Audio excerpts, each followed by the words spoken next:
I am not from New York City. I was born in Philadelphia, raised in Philadelphia, educated in Philadelphia.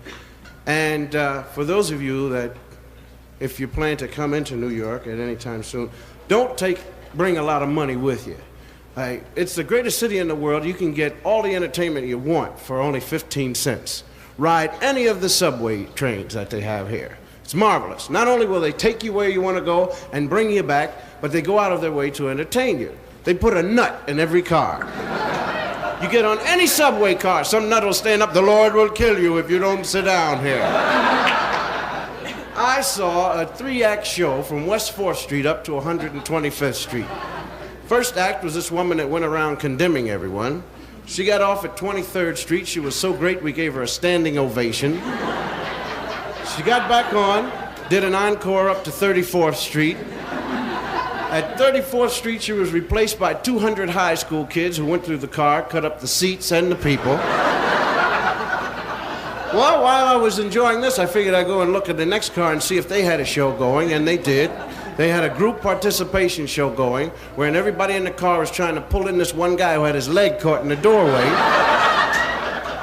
So I just dollied back into my car, and I saw that a crowd had just a crowd grouped around, and I saw these arms flailing and all this noise. And what I thought was a karate demonstration turned out to be 2 old ladies taking a seat from a wino. So the old ladies and the kids all did a high kickoff at 81st Street, and on came one wino, and he talked to the other, and the guy nudged me, and he said, "These are the stars of the car. They come on every time." And they talked to each other, and the whole thing was titled Incoherency. The one wino looked at the other and said, You went on the motorcycle when the cab was rigged when I reached cycling, you would say, "Do you realize it?" Well, sport, you can't lie badges and staggered roll bridges tonight, everybody. So I'm gonna ask you a question. Go ahead, sport. Did you run over the motorcycle when the cab was hacked when they was reading and writing something with the home dragons? No. So I talked to him after the show was over, and I said, "I think you guys are really great. Where do you go from here?" And he said, "Well, one by one, they take us over to the Greyhound bus station, and they let us announce where the buses are going." See, what they do is they get the guys all juiced up, you know. It's bus leaving on station number 7 for Rebasack, Harbor, Sober, Sack, and North Reba Highway.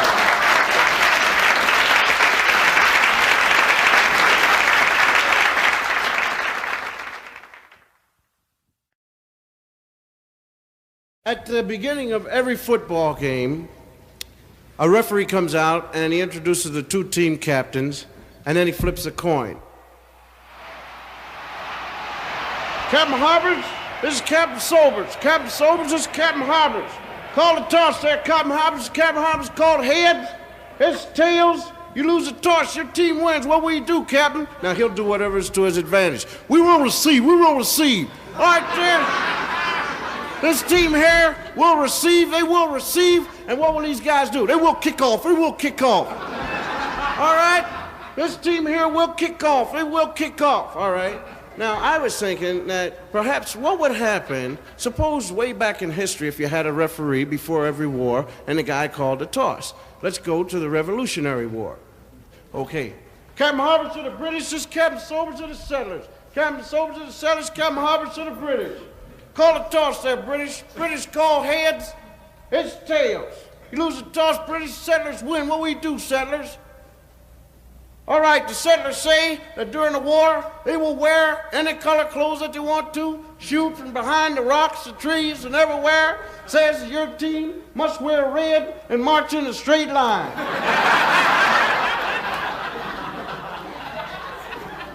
Or else you have, like, the Indians and the cavalry. See, referees, same referee. Captain Custer, this is Captain Sitting Bull. Captain Sitting Bull is Captain Custer. Call the toss, Cuss. He calls heads, it's tails. You lose the toss. What will you do there, Sip? All right, Captain Sinbull says that you and your boys got to wait down at the bottom of the hill while him and all the Indians in the world ride right down on you there.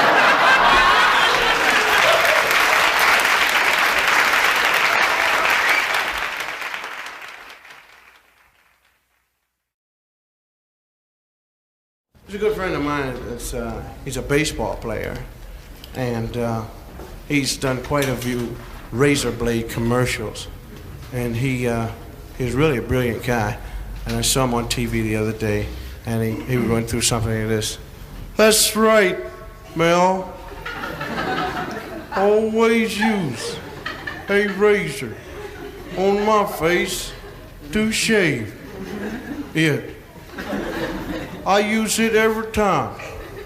Sometimes I cannot get this razor and I must use an infrared. I must use another razor, Mel. I mean, sometimes I get up and I go into the bathroom and I look at my face in the mirror and I see little tiny hairs growing out my face. And I say, little tiny hairs growing out my face. I call my wife, come here, look at my face. She said, what? I said, come here, woman, look at my face. She said, yeah, Jack. Little tiny hairs growing out your face.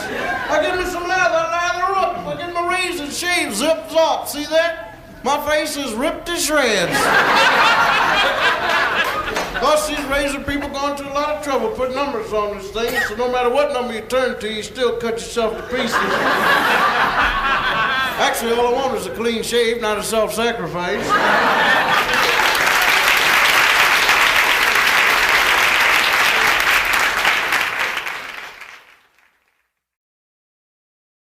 Right.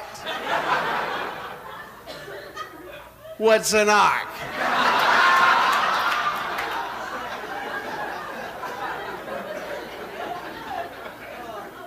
Get some wood, build it 300 cubits by 80 cubits by 40 cubits. Right. What's a cubit? Let's see, a cubit. I used to know what a cubit was. Well, don't worry about that, Noah. When you get that done, go out into the world, collect all of the animals in the world by twos, male and female, and put them into the ark. Right. Who is this really?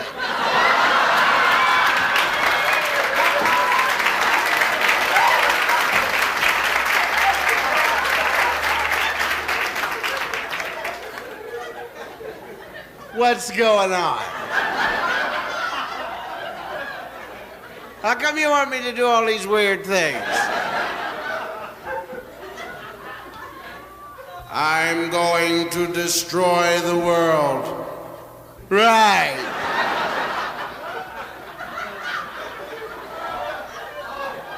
Am I on candid camera?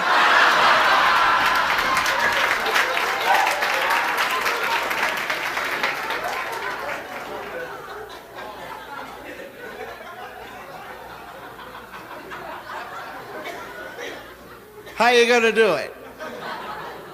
Gonna make it rain for 1,000 days and drown them right out.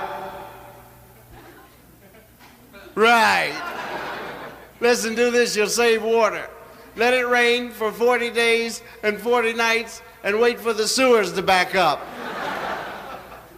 Right.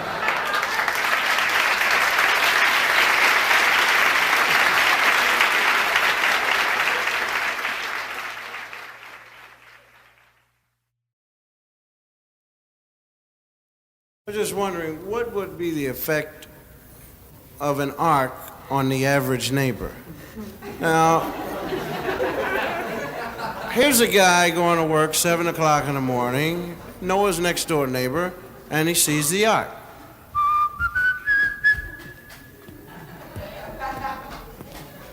Hey! Yo, up there! What do you want? What is this? It's an ark. Uh-huh. You want to get it out of my driveway? I gotta get to work. Listen, what's this thing for anyway? I can't tell you. Ha ha ha ha ha ha. Well, I mean, can't you give me a little hint? You want a hint? Yes, please. How long can you tread water? Ha ha ha ha.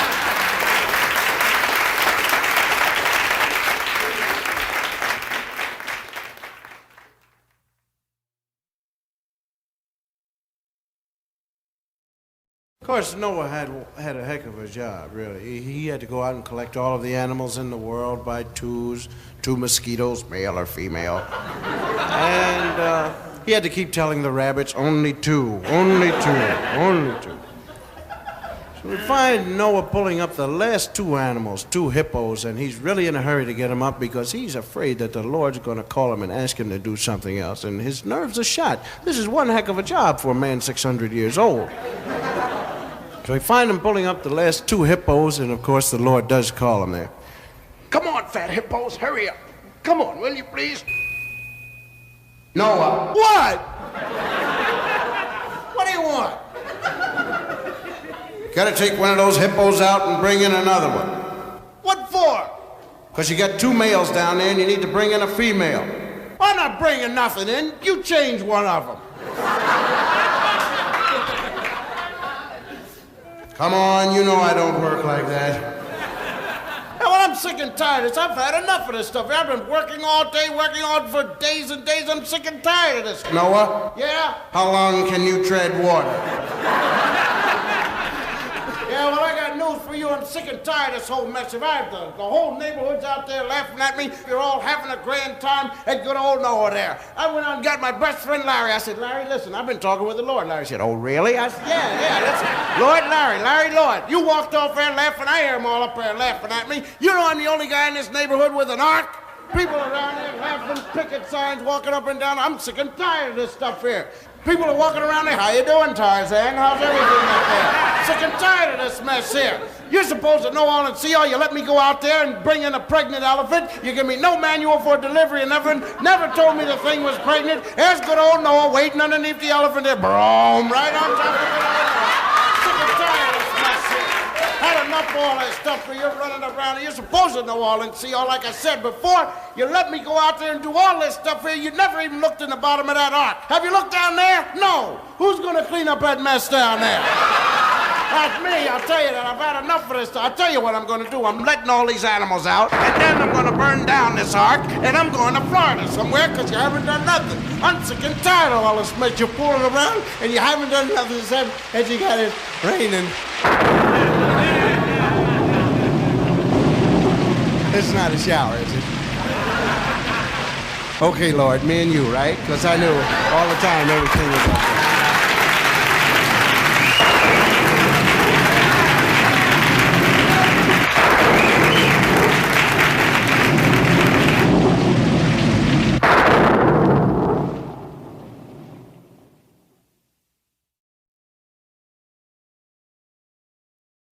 We find Clark Kent, mild-mannered reporter for the Daily Planet, walking the streets when from out of nowhere a super hearing picks up a robbery. Give me your dough. Quickly he dashes into the phone booth. Starts to take his clothing off there. Quickly a cop comes up. Yes? What are you doing in the phone booth?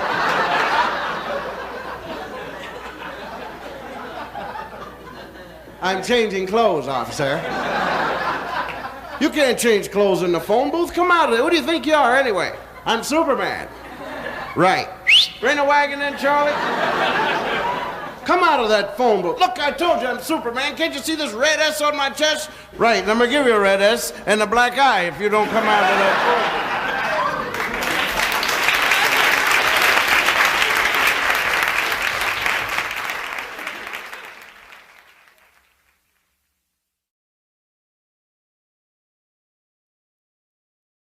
A while back, I saw a movie called HUD, which was a great picture. There's no plot, no nothing to it. Just guys chasing all the women in town, you know. And like the high point of the picture to me was really when they shot the cows, because the cows had hoof and mouth, and they dug a hole. And they led the cows into it, and the guys are all dressed up in rubber suits and everything. You have to shoot the cow, and it's very important to wear the rubber, because if the foam gets on, the guy will shoot you, you know. So this is fun shooting cows. Yeah, as a matter of fact, you got a little foam on you. Yeah. So I was thinking, like, how do the cows feel about this whole thing? Really, you have to think about that, because cows must think about something, you know. So they're leading them into the big hole there, and one cow talks to the other. They're running, you know. Well, this is the way cows run, you know. Because they get that thing in the middle, you know.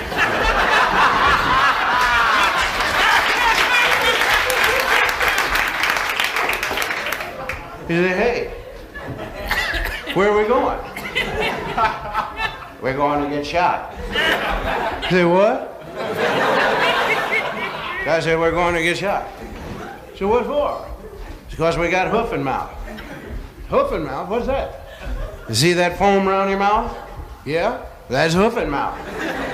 They're gonna shoot us? Yep. Any way I can get out of it? Yep. What's that? Wipe that foam from around your mouth.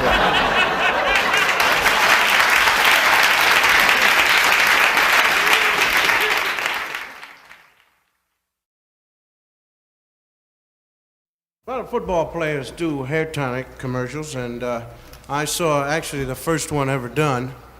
And it had a football player and a kid of 17 whose problem was he really had bad hair. His hair's all hanging out all over the place, really weird hair. And they introduced the two together, you know, and they said, is this a football player? This is a little kid. Little kid?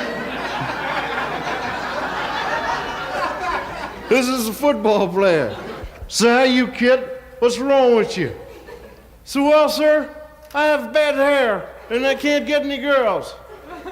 Yeah, and you're ugly, too. So they did the first commercial. Here's to take one football player. Close up of the football player, he speaks. Here, kid, this is a football. Take it. Now, give it back, kid. Now get over there. I'm gonna show you how to throw it. The ball. Just put your arm right on back like you see, and then it's gonna let it fly. Now, throw it back to me. Kid. Pick it up first. Now throw it. Nice throwing. Now let us go into the locker room. So they go into the locker room, the kid showers, he goes in front of the mirror to comb his hair. This is where the plot thickens. Close up of the football player, he speaks. Here, kid, what the heck are you doing? Get that Molson Grayson, get that Grayson magnet, get that stuff out your hair. What you need, kid, is some good old whatever it is. That's Cerebral. This'll do you a whole bunch of good. All you need is a whole bunch while I'm shaking it down, and put your hands out. Now you see me shaking. Why do you let this stuff go on the floor and all over the place there? Now rub it in. It'll do you a whole bunch of good. It's got HO9, zips there, a whole bunch of stuff in there. Go on your head.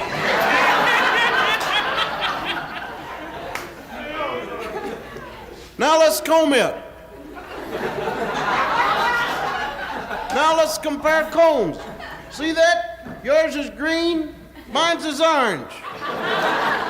Now let's go on out and get us some women's.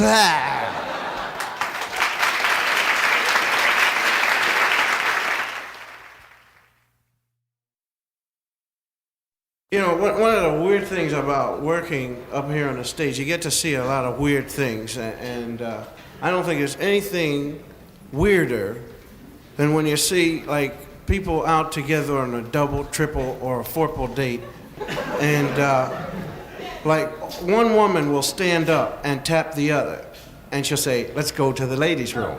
You know, and they all rise. And it's weird, you know, because when they go out and come back, you ask them, say, look, how come all of you had to go to the ladies' room when only one had the original idea? And they say, well, we have... They won't tell you. They won't say one single thing. It's weird, really. One time, 9 women sat right up front here. It was the weirdest thing I've ever seen. One lady rose just to clear her dress. They all got up. She said, no, girl, sit down, false alarm. Now, I could see myself out on a double date, and some guy would stand up and say, hey, let's go to the men's room.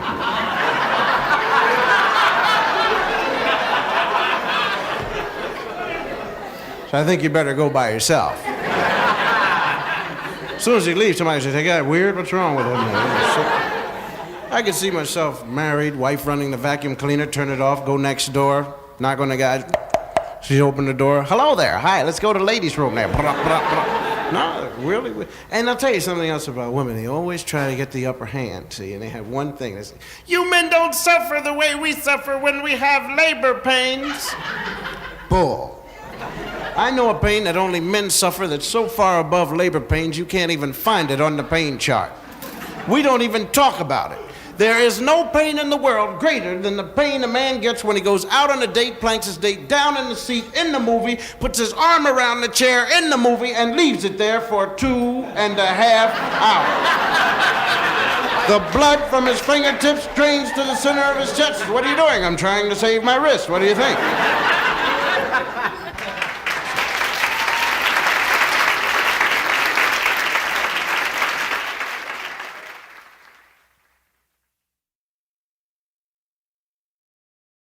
I played football at Temple University, and I was the first, second, third string fullback. It was the fact that they knocked out all the other fullbacks and everything.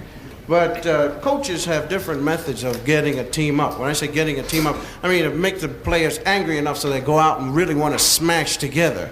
And one method that a coach used was that this guy would put a record on in the locker room, see, and the guy would play the record, and the music would come, pan, pan, da, da, pan, da, dun, dun, dun, dun, dun. You know, the guys would, the glands would secrete, and the get strong and rip off the locker, and rip and tear it, running around. And our coach went out and he bought the wrong record. He bought Exodus. And we went out and everybody went home. But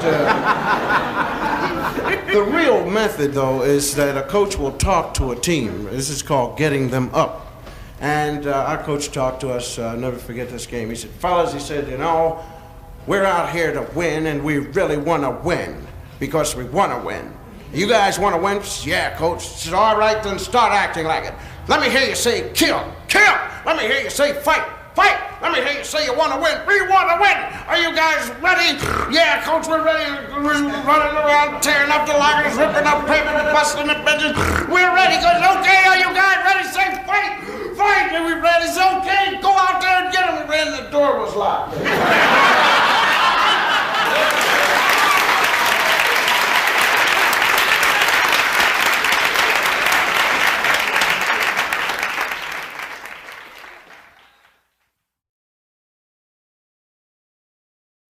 All right, there are 23 million karate schools, really, in Greenwich Village, New York City. Mainly because of the fact that, well, after you've graduated from a karate school, there's no better feeling than walking around knowing that you can wipe out your whole neighborhood. You become important, people invite you out to parties, hostess will look around and say, kill. But the big thing about it is before you break a brick or a rock, you must condition your hands. See, and you have to keep hammering away at a brick or a rock, wham, wham, wham, until a big slab of callus forms at the side of your hand. Your hand starts to look like a foot. Don't laugh, this is good because you keep your hand in your pocket for about 9 days, and if some guy attacks you, you take a swing at him, and even if you miss, the smell will kill him, see?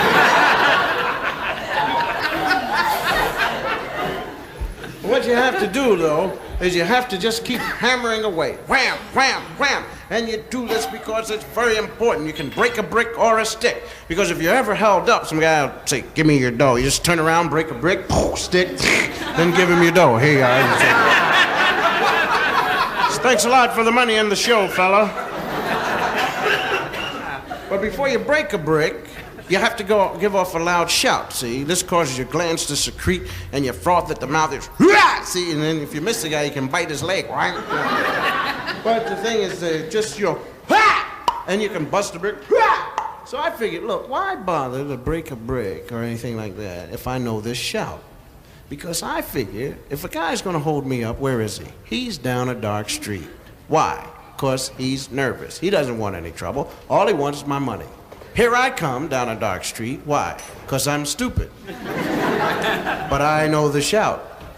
And the guy will put a gun in my back and says, give me your dough. I just turn around quick. Say, here, take the gun. What's wrong with you? You should have got the gun. So if you don't watch yourself, I'll shout again.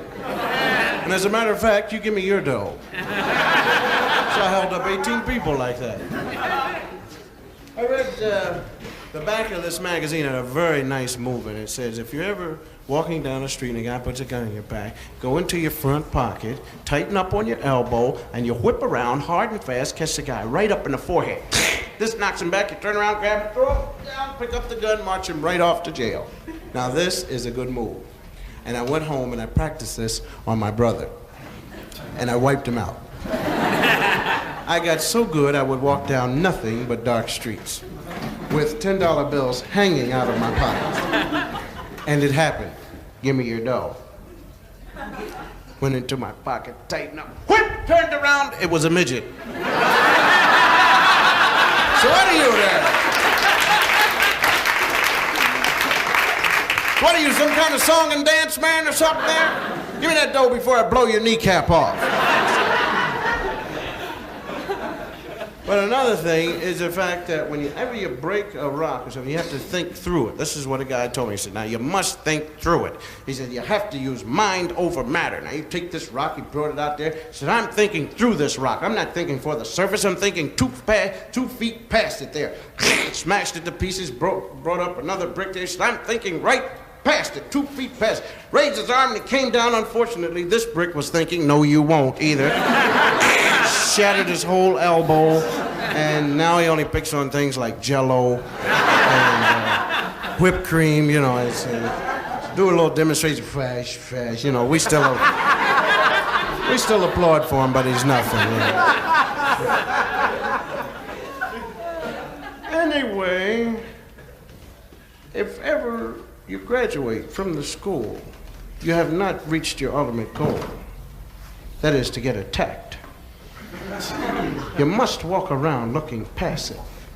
See, and you do that by walking weird looking, you know, and sure enough, some guy will say, look at that guy walking weird over there. Isn't he something there? He'll come over to strike. Remain passive.